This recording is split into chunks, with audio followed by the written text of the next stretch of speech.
அஸ்ஸலாமு அலைக்கும் வரஹ்மத்துல்லாஹி வபரகாத்துஹு. அல்ஹம்துலில்லாஹி ரபில் ஆலமீன். வஸ்ஸலாத்து வஸ்ஸலாம் அலா அஸ்ரஃபில் அம்பியாஇ முர்சலீன் நபியனா முஹம்மத் வ ஆலிஹி வ ஸஹ்பிஹி அஜ்மஈன். அம்மா பாத். கண்ணியத்துக்குரிய எல்லாம் வல்ல அல்லாஹு ஜல்லசானு தாலாவின் நல்லடியார்களே, அன்பிக்கினிய சகோதர சகோதரிகளே, பிரமத அன்பர்களே, நண்பர்களே, உங்கள் அனைவரின் மீதும் ஏக இறைவனுடைய சாந்தியும் சமாதானமும் என்றென்றும் நிலவ பிரார்த்திப்பதோடு நான் சங்கை அப்துல் அஜீஸ். அல்லாஹ்வுடைய அருளால் அனைவரும் மிக நலமாக இருப்பீர்கள் என்று நம்புகிறேன். அல்ஹம்துலில்லாஹ், எல்லா புகழும் அல்லாஹ்வுக்கே. இது அகீதா, அடிப்படை ஈமானின் நம்பிக்கைகள் சம்பந்தமான விஷயங்களை தொடராக நம்ம பார்த்து வருகிறோம். அந்த வரிசையில் இது பாகம் 37 மலக்குகள் சம்பந்தமான விஷயத்தை நம்ம பார்க்குறோம். இதில் மலக்குகள் ஏன் படைக்கப்பட்டார்கள், அவர்களுடைய குணாதிசயங்கள் என்ன என்பது போன்ற விஷயங்களை சுருக்கமாக சில செய்திகளை மட்டும் இதில் நம்ம பார்க்க இருக்கிறோம். அதில் மலக்குகளை பற்றி அறிந்து கொள்ள வேண்டிய அடிப்படை செய்திகள்: எந்த ஒரு படைப்பையும் அல்லாஹ் காரணமின்றி படைக்கவில்லை என்பது ஈமானின் ஒரு முக்கியமான அம்சமாகும். நம்ம நம்ப வேண்டிய விஷயங்களில் மிக முக்கியமாக நம்புவது, எந்த ஒரு படைப்பையும் அல்லாஹ் காரணமின்றி படைக்கவில்லை, அனைத்தையும் தக்க காரணத்துக்காக தான் அல்லாஹ் படைச்சிருக்கிறான் என்று நாம் நம்ப வேண்டும். அதை பற்றி அல்லாஹ் ரபுல் ஆலமீன் திருமறை குர்ஆன் 3வது அத்தியாயம் 191வது வசனத்தில், அவர்கள் நின்றும் அமர்ந்தும் படுத்த நிலையிலும் அல்லாஹுவே நினைப்பார்கள், வானங்களும் பூமியும் படைக்கப்பட்டது குறித்து சிந்திப்பார்கள் என்று அல்லாஹ் ரபுல் ஆலமீன் சொல்கிறான். மேலும் அந்த சிந்திப்பு எப்படி இருக்கும்? எங்கள் இறைவா, இதை நீ வீணாக படைக்கவில்லை, தக்க காரணத்துக்காக தான் படைச்சிருக்கிறாய், நீ தூயவன், எனவே நரக வேதனையிலிருந்து எங்களை காப்பாயாக என்றும் அவர்கள் கூறுவார்கள். எப்படி சிந்திக்கணும்? ஒவ்வொன்றையும் நம்ம பார்க்கக்கூடிய எந்த ஒரு பொருளாக இருந்தாலும் சரி, அல்லாஹ்வுடைய படைப்பை நாம் பார்க்கும் பொழுது ஈமான் கொண்டவர்களுடைய நிலை, நம்பிக்கையாளர்களுடைய நிலை எப்படி இருக்க வேண்டும் என்றால், சுப்ஹானல்லாஹ், அந்த பொருளை பார்த்துட்டு, யா அல்லாஹ், நீ இதை எதையுமே வீணுக்காக படைக்கல, தக்க காரணத்துக்காக தான் படைச்சிருக்கிற என்று சொல்லிட்டு உடனடியாக நரக வேதனையிலிருந்து எங்களை காப்பாற்றுவாயாக, நீ தூய்மையானவன் என்பதை பற்றி சொல்ல வேண்டும் என்று அல்லாஹ் நமக்கு சொல்லித் தருகிறான். அடுத்து, வானங்களையும் பூமியும் அவற்றுக்கு இடையே உள்ளவற்றையும் தக்க காரணத்துடனேயே படைத்துள்ளோம், யுக முடிவு நேரம் வந்தே தீரும், எனவே அழகிய முறையில் அவர்களை அலட்சியப்படுத்துவீராக என்று அல்லாஹ் ரபுல் ஆலமீன் 15வது அத்தியாயம் 85வது வசனத்தில் சொல்லி காட்டுகிறான். மேலும் தக்க காரணத்துடனே வானவர்களை அனுப்புவோம், அப்போது இவர்கள் அவகாசம் கொடுக்கப்பட மாட்டார்கள். நேரம் வரும்போது தக்க காரணத்துடன் மலக்குகளை நாம் அனுப்புகிறோம். அப்படிப்பட்ட நேரத்தில் அனுப்புனது தான், உடனடியாக வேலை முடிஞ்சிடும், அவகாசம் இருக்காது அப்படின்னு அல்ல, உடனடியாக நடக்குங்கிறான். இது 15:8. சரியா? அடுத்து, எனவே ஒவ்வொரு மலக்கையும் காரணத்துடன் அல்லாஹ் படைத்துள்ளான் என்று நாம் நம்ப வேண்டும். அதற்கான ஆதாரங்கள் தான் மேலே கூறப்பட்டது. மேலும் குர்ஆன் ஹதீஸில் பலவிதமான பணிகளை செய்யக்கூடிய மலக்குகளை பற்றிய செய்திகள் உள்ளன, நிறைய இருக்கு. உதாரணமாக, நபிமார்களுக்கு வகையை கொண்டு வருபவர், அறிவிப்பவர் ஜிப்ரீல் அலைஹிஸ்ஸலாம். இதன் பட்டியலை தனி தலைப்பில் இன்ஷா அல்லாஹ் பார்ப்போம். அப்போ மலக்குகளின் பாலினம் எது, ஆணா பெண்ணா என்பதை பற்றி அடுத்து நாம் முக்கியமாக தெரிந்து கொள்ள வேண்டியது, மற்ற உயிரினங்களில் இருந்து முற்றிலும் மாறுபட்டவர்கள் மலக்குகள் என்பதை நம்ம சரியாக புரிந்து கொள்ள வேண்டும். எல்லாத்தையும் போட்டு ஒரேடியாக குழப்பிக்கக்கூடாது. இறைவன் தெள்ள தெளிவாக நமக்கு அறிவித்து தந்திருக்கிறான். அதை முழுமையாக நபி ஸல்லல்லாஹு அலைஹி வஸல்லம் அவர்கள் நமக்கு எளிமையான முறையில் விளக்கி தந்திருக்கிறார்கள். சரியா? அதனால் சரியான முறையில் நம்ம புரிஞ்சுக்கணும். எல்லா உயிர்களையும் ஆண் பெண் ஜோடியாக, அதாவது இனப்பெருக்கத்தின் மூலம் தங்கள் இனத்தை பெருக்கிக் கொள்ளத்தக்கவையாக அல்லாஹ் படைத்துள்ளான். பூமி முளைக்க செய்வதிலிருந்தும் அவர்களிலிருந்தும் அவர்கள் அறியாதவற்றிலிருந்தும் ஜோடிகள் அனைத்தையும் உருவாக்கியவன் தூயவன் என்று அல்லாஹ் 36 எல்லாம் சொல்லி காட்டுகிறான். 36வது அத்தியாயம் 36வது வசனத்தில், அவன் வானங்களையும் பூமியையும் படைத்தவன், உங்களிலிருந்தே ஜோடிகளையும் கால்நடைகளிலிருந்தே ஜோடிகளையும் ஏற்படுத்தியிருக்கிறான். அதில் பூமியில் உங்களை பரவ செய்தான், அவனைப் போல எதுவும் இல்லை, அவன் செவியுறுபவன் பார்ப்பவன். திருக்குர்ஆன் 42வது அத்தியாயம் 11வது வசனம். மற்ற உயிரினங்களில் ஒரு ஜோடியை நேரடியாக படைத்து அந்த ரெண்டிலிருந்து பல்கி பெருகும் விதமாக அல்லாஹ் அனைத்து ஜோடிகளையும் படைச்சிருக்கிறான். அது மனுஷனாக இருந்தாலும் சரி, மாடாக இருந்தாலும் சரி, மிருகங்களாக இருந்தாலும் சரி, பறவைகளாக இருந்தாலும் சரி, பூச்சிகளாக இருந்தாலும் சரி, அனைத்துமே. ஆனால் மலக்குகளில் ஆண் பெண் பாலினம் என்பது இல்லை, வேறுபாடு என்பது கிடையாது. ஒவ்வொரு மலக்கையும் அல்லாஹ் நேரடியாக படைத்துள்ளான். மலக்குகளின் பாலினம் குறித்து தவறான நம்பிக்கையை குறைசி காபிர்கள் நிறைய நம்பியிருந்தார்கள். அது பற்றிய விவரங்களை இன்ஷா அல்லாஹ் தனி ஒரு சப்ஜெக்டில் பார்ப்போம். இப்போ மலக்குகளுடைய விஷயத்தில் இவ்வளவு நம்பினா போதும் நமக்கு. இதில் அடுத்ததாக இறுதியாக மலக்குகளை பற்றி அறிந்து கொள்ள வேண்டிய அடிப்படை செய்திகள், அக்கீதா அடிப்படை நம்பிக்கைகளில் முதல் தரமாக முக்கியமாக நாம் தெரிந்து கொள்ள வேண்டியது மலக்குகள் ஏன் படைக்கப்பட்டார்கள் என்பதை பற்றி. நபி ஸல்லல்லாஹு அலைஹி வஸல்லம் அவர்கள் காலத்தில் குறைசி காபிர்கள் மலக்குகளை அல்லாஹ்வின் பெண் மக்கள் என நம்பிக்கை கொண்டிருந்தார்கள்.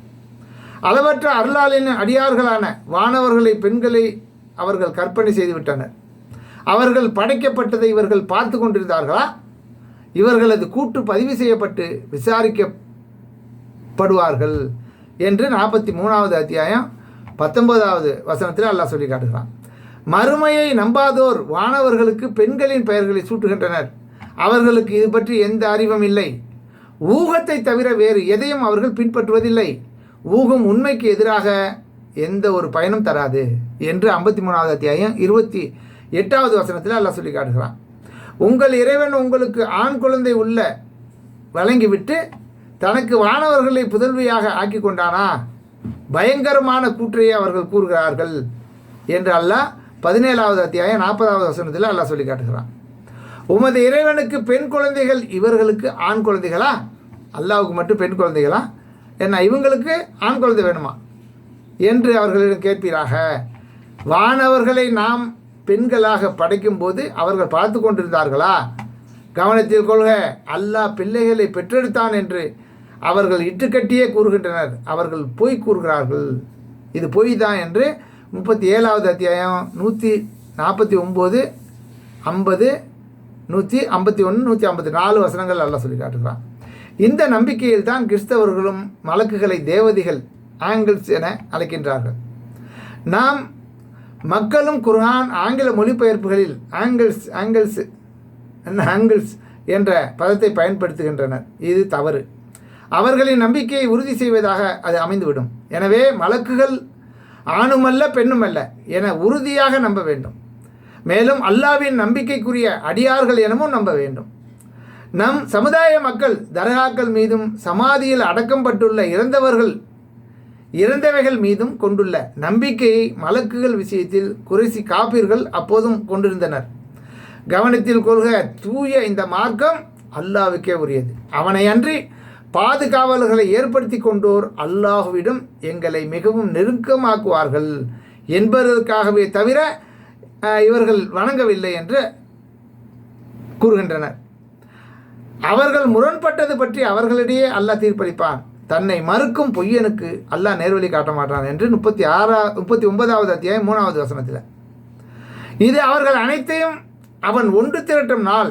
பின்னர் இவர்கள் உங்களைத்தான் வணங்குவோராக இருந்தார்களா என்று வானவர்களிடம் கேட்பான். நீ தூயவன், நீயே எங்கள் பாதுகாவலன், இவர்களுடன் எங்களுக்கு எந்த சம்பந்தமும் இல்லை. மாறாக இவர்கள் ஜின்களையே வணங்கி வந்தனர். இவர்களில் அதிகமானோர் அவர்களையே நம்பினர் என்றும் கூறுவார்கள். எனவே இந்த நாளில் உங்களில் ஒருவர் மற்றவருக்கு எந்த நன்மையும் தீங்கும் செய்து கொள்ள அதிகாரம் பெற்றவராக மாட்டீர்கள். நீங்கள் பொய்யர் என கருதிய நரகமெனும் வேதனையை சுவையுங்கள் என்று அநீதி இழைத்தோருக்கு கூறுவோம் என்று அல்லாஹ் ரபுல் ஆலமீன் 34வது அத்தியாயம் 40, 41, 42 ஆகிய வசனங்களில் அல்லாஹ் சொல்லி காட்டுகிறான். சமாதியில் உள்ளவர்கள் இறை நெருக்கம் பெற்றவர் என்பதற்கு எந்த ஒரு ஆதாரமும் இல்லாமல் இவர்கள் உதவி தேடுகிறார்கள். ஆனால் மலக்குகள் நிச்சயமாக இறை நெருக்கம் பெற்றவர்கள். அவர்களிடம் உதவி தேடியவர்களையே அல்லாஹ் காபீர்கள் என அழைக்கின்றான் என்பதை நாம் சிந்தித்து பார்க்க வேண்டும். எந்த ஆதாரமும் இன்றி சமாதியிடம் உதவி தேடுபவர்கள் வடிகட்டிய காபீர்களாவார்கள். மலக்குகளை வணங்கினாலும் சமாதியை வணங்கினாலும் இரு சாராருமே வணங்குவது ஜின் இனத்தை சார்ந்த சைத்தான்களையே. இன்னும் மலக்குகளை ஆவிகள் உருவமற்றவர்கள் என நம்புவதும் கூடாது. மலக்குகள் அவரவர்களுக்கென வழங்கப்பட்ட உருவம் ஆற்றல் உடையவர்கள். அவர்களுக்கு பெயர்கள் கடமைகள் உண்டு. அல்லாவின் கட்டளையை முழுமையாக செயல்படுத்துவார்கள். மலக்குகள் தமக்கு அல்லாஹ் ஏவியதில் மாறு செய்ய மாட்டார்கள். கட்டளை இடப்பட்டதை செய்வார்கள் என்று அல்லாஹ் ரப்புல் ஆலமீன் திருமறை குர்ஆன் 66வது அத்தியாயம் 6வது வசனத்தில் சொல்லி காட்டுகிறான். அடுத்ததாக மலக்குகளை பற்றி ஒரு சில செய்திகளை அப்படியே போயிடுவோம். அதாவது வானவர்களின் பல்வேறு பணிகளை பற்றி திருமறை குர்ஆனில் சொல்லப்பட்ட விஷயம் என்ன, நிறைய வசனங்கள் இருக்குது. அப்படியே நான் பட்டியலில் போட்டுட்டு போகிறேன். தேவைப்பட்டவங்க அதற்குரிய வசனங்களை திருக்குர்ஆனில் போய் பார்த்துக்குங்க. என்ன, இறைவனை வணங்குவார்கள் 2:30, 7:206, 16:49, 21:19, 21:20, 21:26, 37:165, 166, 39வது அத்தியாயத்தில் 75 வசனம், 41வது அத்தியாயம் 38, 42வது அத்தியாயம் 5. அடுத்து உயிரை கைப்பற்றும் வானவர்கள், சரியா, அவர்களை பற்றி கூறப்படுகிறது. 4:97, 6:61, 6:93, 7:37, 5:50, 16:28, 16:32, 32:11, 47:27 ஆகிய வசனங்களில் மனிதர்களை கண்காணித்து அவர்களது செயல்களை பதிவு செய்யும் வானவர்களை பற்றி 10வது அத்தியாயம் 21, 43, 80, 50, 18, 82, 10, 11, 86, 4. மேலும் மனிதர்களை பாதுகாக்கும் வானவர்களை பற்றி அல்லாஹ் ரப்புல் ஆலமீன் 6வது அத்தியாயம் 61, 9, 41, 13, 11, 82, 10, 86, 4 ஆகிய வசனங்களில் அல்லாஹ் சொல்லி காட்டுகிறான். வானவர்கள் மறுமையை நல்லோருக்கு பரிந்துரை செய்வார்கள் என்று 21, 28, 53, 26 அல்லாஹ் சொல்லி காட்டுகிறான். வானவர்கள் மனிதர்களுக்காக பாவ மன்னிப்பு தேடுவார்கள் என்று பிரார்த்தனை செய்வார்கள் என்று அல்லாஹ் ரப்புல் ஆலமீன் 11வது அத்தியாயம் 73, 13, 43, 47, 42, 5 அல்லாஹ் சொல்லி காட்டுகிறான். இறை தூதர்களுக்கும் இறைவன் தேர்ந்தெடுத்த அடியார்களுக்கும் வானவர்கள் நற்செய்தி கூறுவார்கள் என்று 3:39, 3:42, 3:45, 11:69, 15:53, 19:19, 29:31, 41:30, 51:28, 54, 55 ஆகிய வசனங்கள்ல அல்லாஹ் சொல்லி காட்டுகிறான். வானவர்கள் போர்க்களங்களில் நல்லோருக்கு உதவுவார்கள் என்று திருமறை குர்ஆனில் 3:124, 8:125, 8:9, 8:12, 9:26, 9:40, 33வது அத்தியாயம் 9வது வசனங்களில் அல்லாஹ் சொல்லி காட்டுகிறான். வானவர்கள் இறைவனின் தண்டனையை கொண்டு வருவார்கள் என்றும் அல்லாஹ் 6வது அத்தியாயம் 158, 11:77, 11:77 81 வரலையும், 15:58, 15:63, 16:33, 29:31, 51:32, 53வது அத்தியாயம் 33 ஆகிய வசனங்களில் அல்லாஹ் சொல்லி காட்டுகிறான். இறை செய்தியை இறை தூதர்களுக்கு வானவர்கள் கொண்டு வருவார்கள் என்பதை பற்றி 2:97, 16:2, 16:102, 22:75, 26:193, 41:51, 53:5 ஆகிய வசனங்களில் சொல்லி காட்டுகிறான். இறை செய்தியை இறைவனின் அரிசை சுமக்கும் வானவர்கள் என்று 40வது அத்தியாயம் 7, 69வது அத்தியாயம் 17வது வசனங்களில் எல்லாம் சொல்லி காட்டுகிறான். வானவர்கள் நரகின் காவலர்கள் என்று 39, 71, 72, 73, 41, 49, 43, 77, 44, 47, 48, 50, 21, 50, 23, 24, 66, 6, 67, 8, 74, 30, 31, 96வது அத்தியாயம் 18வது வசனங்களில் எல்லாம் சொல்லி காட்டுகிறான். வானவர்கள் சொர்க்கவாசிகளுக்கு பணிவிடை செய்வார்கள் என்று 13, 23, 15, 46, 21, 108, 41, 31 ஆகிய வசனங்களில் சொல்லி காட்டுகிறான். பிரச்சனைகளை தவிர்க்கவும் அனுப்பப்படுவார்கள் என்பதற்கும் அல்லாஹ் 2 அத்தியாயம் 248வது வசனத்தில் சொல்லி காட்டுகிறான். இறை தூதருக்கு பக்கபலமாகவும் இருப்பார்கள் என்று 2வது அத்தியாயம் 253வது வசனத்தில் சொல்லி காட்டுகிறான். சொர்க்கவாசிகளுக்கு வாழ்த்து கூறுவார்கள் என்று 7வது அத்தியாயம் 43, 13வது அத்தியாயம் 23, 24, 15வது அத்தியாயம் 46, 21வது அத்தியாயம் 103 வசனங்களில் சொல்லி காட்டுகிறான். வானவர்களின் பண்புகளை பற்றி சொல்லக்கூடிய வசனங்களை வானவர்கள் ஆண் பெண் என்ற பால் வேற்றுமை இல்லை என்பதை பற்றி 17:40, 37, 150, 43, 19, 53, 27 எல்லாம் சொல்லி காட்டுகிறான். இறைவனுக்கு அஞ்சு நடுங்குவார்கள் என்று 13, 13, 16, 50, 21, 28, 28, 38வது வசனங்களில் எல்லாம் சொல்லி காட்டுகிறான். வானவர்கள் சாப்பிட மாட்டார்கள் என்று 11, 70, 51, 24 எல்லாம் சொல்லி காட்டுகிறான். 50,000 ஆண்டுகளுக்கு நிகரான ஒரு நாள் வேகத்தில் பயணம் செய்வார்கள் என்று 70வது அத்தியாயம் 7வது வசனத்தில் எல்லாம் சொல்லி காட்டுகிறான். இறைவனின் கட்டளை இல்லாமல் பூமிக்கு வரமாட்டார்கள் என்று 19:64 அல்ல சொல்லி காட்டுகிறான். வானவர்கள் இறை கட்டளையை எதிர்கேள்வி இன்றி ஏற்று செயல்படுவார்கள் என்று எதிர்கேள்வியின்றி ஏற்று செயல்படுவார்கள் என்று 7வது அத்தியாயம் 206, 16வது அத்தியாயம் 50, 21, 19, 21, 27, 66வது அத்தியாயம் 6வது வசனங்கள்ல எல்லாம் சொல்லி காட்டுகிறான். மேலும் வானவர்களுக்கு இறக்கைகளும் இருக்கும் என்று 35வது அத்தியாயம் 1வது வசனத்தில். வானவர்கள் மனித வடிவம் எடுப்பார்கள் என்று 19, 17. வானவர்கள் சோர்வடைய மாட்டார்கள் என்று 21, 20, 41, 38. வானவர்களுக்கு மறைவான ஞானம் இல்லை என்று 2வது அத்தியாயம் 30, 31வது அத்தியாயம் 32, அதாவது 2வது அத்தியாயத்தில் 30, 31, 32 ஆகிய வசனங்களில். 16வது அத்தியாயம் 77வது வசனத்தில் வானவர்கள் தூதர்கள் என்றும் கூறப்பட்டுள்ளார்கள் என்று 6வது அத்தியாயம் 61, 7, 38, 10, 21, 11, 69, 11, 77, 11, 81, 22, 75, 29, 31, 29, 33, 35, 1, 43, 80. பெயர் குறிப்பிடப்பட்ட வானவர்கள் திருமறை குரானில் நபிகள் நாயகம் ஸல்லல்லாஹு அலைஹி வஸல்லம் அவர்களுக்கு கொண்டு வந்த வானவர் ஜிப்ரீல் அலைஹிஸ்ஸலாம் அவர்கள்.